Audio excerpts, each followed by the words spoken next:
నమస్తే, నేను మీ Madhu. Big boss season 9 తర్వాత బయటకు వచ్చిన ప్రతి వారు కూడా బిగ్ బాస్ బజ్ లో పార్టిసిపేట్ చేశారు.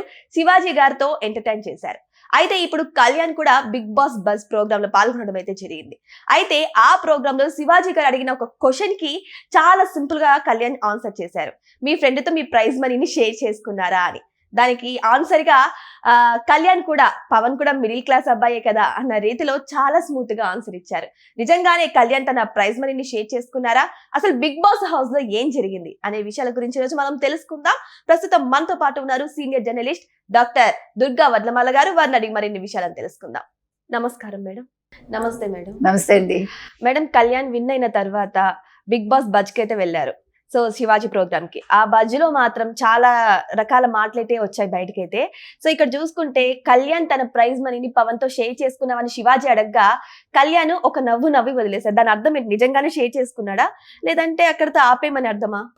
అట్లా ఏం లేదు. ఇక్కడ షేరింగ్ అనేది ఉంటుంది, ఎవరికైనా ఉంటుంది.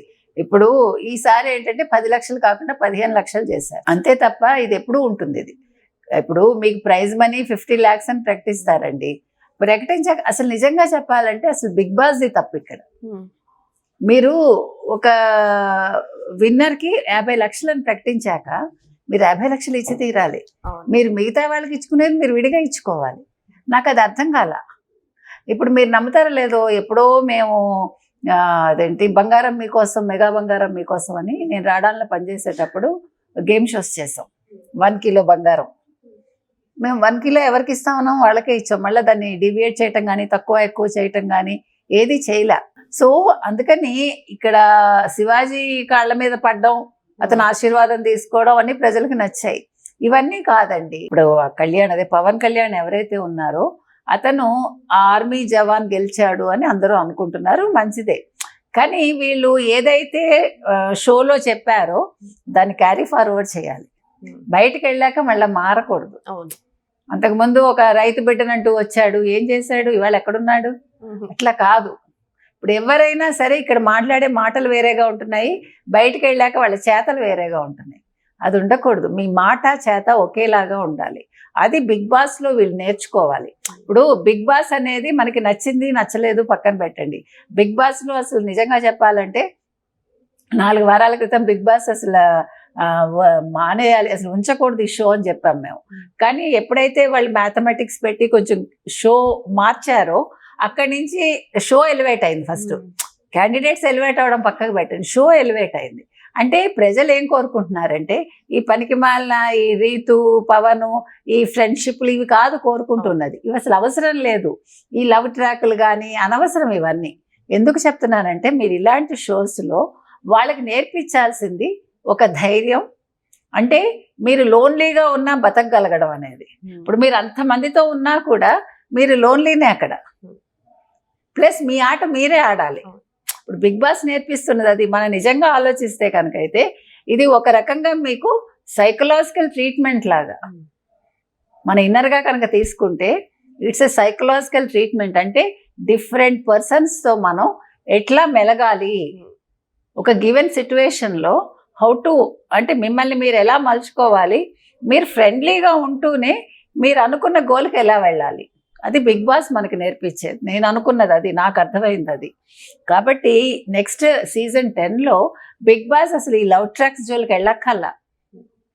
అసలు నేను ఇంకోటి కూడా చెప్పాను, ఏదో ఓవర్ నైట్ సెలబ్రిటీస్ అయిన వాళ్ళని కూడా తీసుకురాకండి, అవసరం లేదు షోకి. మీరు కామనర్స్ని తీసుకురండి, సెలబ్రిటీస్ని తీసుకురండి, బట్ లెట్ దెమ్ బీ, అంటే ఒకే రకంగా ట్రీట్ చేయండి. ఎప్పుడు చెప్పినా అదే చెప్తున్నా, వీళ్ళు వేరు వాళ్ళు వేరు కాదు, అందరూ ఒకటి. మీరు అక్కడ తీసుకొచ్చేది వాళ్ళందరూ కలిసిమెలిసి ఉండడం కోసం మీరు తీసుకొస్తుంది. సో ఇవాళ బిగ్ బాస్లో కళ్యాణ్ విన్నర్ అయ్యాడంటే ఇందాక మనం చెప్పుకున్నట్టుగా అతనికి ఎక్కడో ప్రజలు కోరుకున్నారు అతన్ని. అతను కూడా ఊహించుంటాడు అవుతానని. అతను 100% అందరికీ నచ్చలేదు కదా. కాబట్టి 54 to 57% అతను నచ్చాడు. అదే అతను అదృష్టం అంతే. ఇప్పుడు డెమాన్ పవనే ఒప్పుకున్నాడు, నేను తప్పు చేశాను. మనం అదే చెప్పాం, నీ ఆట నువ్వు ఆడుంటే ఈరోజు విన్నర్గా ఉండేవాడివి. సో ఇప్పుడు నెక్స్ట్ వచ్చే కంటెస్టెంట్స్ ఏం నేర్చుకోవాలి? 9 seasons చూసి మనం ఎలా ఉండకూడదో తెలుసుకోవాలి. మనం ఎలా ఉండాలో తెలుసుకోక్కర్లా, అది ఎలాగో ఆటోమేటిక్గా మీకు అలవాటు అయిపోతుంది అక్కడ. మనం ఇలా ఉండద్దు, నేను ఆడడానికి వచ్చాను, I have to get the cup అనుకోవాలి. తర్వాత పక్క వాళ్ళతోటి ఎట్లా ఉండాలి, మనం ఎవరితో కూడా మనం అటాచ్డ్ టు డిటాచ్డ్ అనేది నేర్చుకోవాలి. అర్థమైందా మీకు? అందరితో అట్లా అటాచ్మెంట్ పెట్టుకోను అక్కర్లేదు, అలాగని పూర్తిగా డిటాచ్డ్గా ఉండక్కర్లేదు. మనం ఎంతలో ఉండాలో అంతలో ఉండడం అనేది నేర్చుకోవాలి. సో ఈ షో వల్ల, బిగ్ బాస్ వల్ల చాలా మంచి ఉన్నాయి, చెడు ఉన్నాయి. సో చెడుని వదిలేయాలి. బిగ్ బాస్ కూడా చెడుని ఎంకరేజ్ చేయొద్దు. నెక్స్ట్ టైం 10th సీజన్లో they have to correct all these.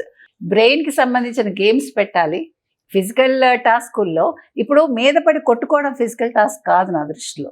అలాంటివి తీసేయాలి. ఎందుకంటే ఆడపిల్లలకి ఇబ్బందిగా ఉంటుంది, అది అనుభవించే వాడికి తెలుస్తుంది. వాళ్ళు ఆడుతున్నారు. నిజంగా చెప్పాలంటే we have to appreciate all the female. ఎందుకంటే వాళ్ళకి తెలుసు వాళ్ళ ఇబ్బంది ఏంటో, but still they tried they level best. So అలాంటివి తీసేయండి. ఎందుకవి?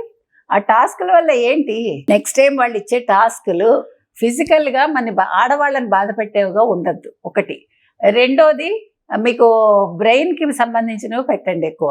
టాస్కుల్లో కూడా ఒకళ్ళనొకళ్ళు టచ్ చేయాల్సిన అవసరం ఏముంది? మీరు ఏం ఎంకరేజ్ చేస్తున్నారు? మీరు సొసైటీకి ఏం చెప్తున్నారు? ఒక హౌస్లో మీరు అమ్మాయిల్ని అబ్బాయిల్ని ఉంచేది మీరు జెండర్ బయాస్ ఉండకూడదని చెప్పడానికి ఉంచండి తప్ప, ఓకే నువ్వు ఈ జెండరు, నువ్వు ఈ జెండరు, మీ ఇద్దరు కలిసి ఉండండి, లవ్ ట్రాక్ ఇది చేయండి అని చెప్పకండి మీరు. That is wrong. కాబట్టి ఇవాళ కళ్యాణ్ విషయంలో అతన్ని అడిగాడు కదా శివాజీ, నువ్వు ఇవాళ నీకు బ్రెయిన్ వాష్ చేసిందే దివ్య వల్ల నువ్వు నెగ్గావంటే అతను థ్యాంక్స్ చెప్పాడు. సో ఇక్కడ ఇంకొకటి ఈ పాయింట్ వల్ల నేర్చుకోవాల్సింది ఏంటంటే, జీవితంలో మనకి ఎవరు చిన్న సహాయం చేసినా మనం మర్చిపోకూడదు. కృతజ్ఞత అనేది మనం వ్యక్తం చేయాలి. సో ఇట్లా మంచి పాయింట్స్ తెలుసుకుంటూ మనం బిగ్ బాస్లోకి వెళ్తే కనుకైతే ఖచ్చితంగా మీరు విన్నర్ కాకపోయినా మీరు ప్రజల హృదయాలు గెలుచుకుని వస్తారు. ఏదేమైనా సరే చివరి నిమిషంలో కళ్యాణ్ తన ప్రతిభను నిరూపించుకున్నారు. అంతేకాదు శివాజీ గారి ప్రోగ్రామ్ లో కూడా ఆయన చెప్పిన మాటలన్నీ నిజమైతే చాలా బాగుందని కూడా అందరూ ఎక్స్పెక్ట్ చేస్తున్నారు. సో ఇదే మెంటాలిటీతో ఆయన ముందుకు వెళ్ళాలని చెప్పేసి అందరు కోరుకుంటున్నారు. Thank you so much madam. Thank you.